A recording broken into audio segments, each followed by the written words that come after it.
వెళ్తున్నారమ్మా? ఎప్పటి నుంచి వెళ్తున్నారు? చిన్నప్పటి నుంచేనా? 5 సంవత్సరాలు. 5 సంవత్సరాల నుంచి వెళ్తున్నారు. అంతకుముందు మీరు హిందువులేనా? హిందువులు.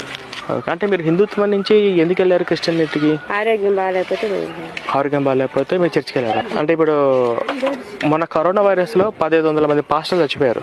ఎట్లా చచ్చిపోయారప్ప? అంటే ఇప్పుడు చర్చికి వెళ్తే ఆరోగ్యం బాగా అవుతుందా? బాగా అయింది నా నమ్మకం. ఓకే, మరి హాస్పిటల్కి ఎన్నో హాస్పిటల్ తిరిగా. చెన్నై కాదు, నెల్లూరు కాదు, మంచి మంచి హాస్పిటల్ కూడా తిప్పారు. బాగా వైద్యుల దగ్గరికి తిరిగినాయి. ఏమైంది? బాబు తీసింది చర్చిలో చేరినా నీళ్ళలో ముంచి రాపుతారు కదా మమ్మల్ని.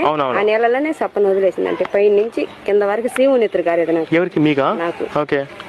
ఆ నీళ్ళలో ముంచి లేపినాక నాకు బాగా అయింది. అప్పుడే కడిగిడిసి అయినాడు దేవుడు శుభ్రంగా. అప్పటి నుంచి శరీరం బాగుంది. చూడు ఆనమాలు కూడా ఒక రౌండ్ పుచ్చిపోయిన గోరు. ఈ గోర్లన్నీ పోయినట్టువి, మళ్ళా వచ్చినట్టువి. కాళ్ళకు గాని చేతులకు గాని కనీసం కళ్ళు కూడా కనిపించేది నాకు. ఇప్పుడు బైబిల్ కూడా చదవగలుగుతుంది. ఇది ఒకసారి చదవండి. బైబిల్ పుస్తకం 2 పక్కన పెట్టుకొని చదవండి. ఓకేనా? మీకు అంతా మంచిది. ఒకసారి ఆలోచించండి అంతే. ఈ పుస్తకంలో ఏముందో అదేముందో ఆలోచించుకోండి. నమస్కారం.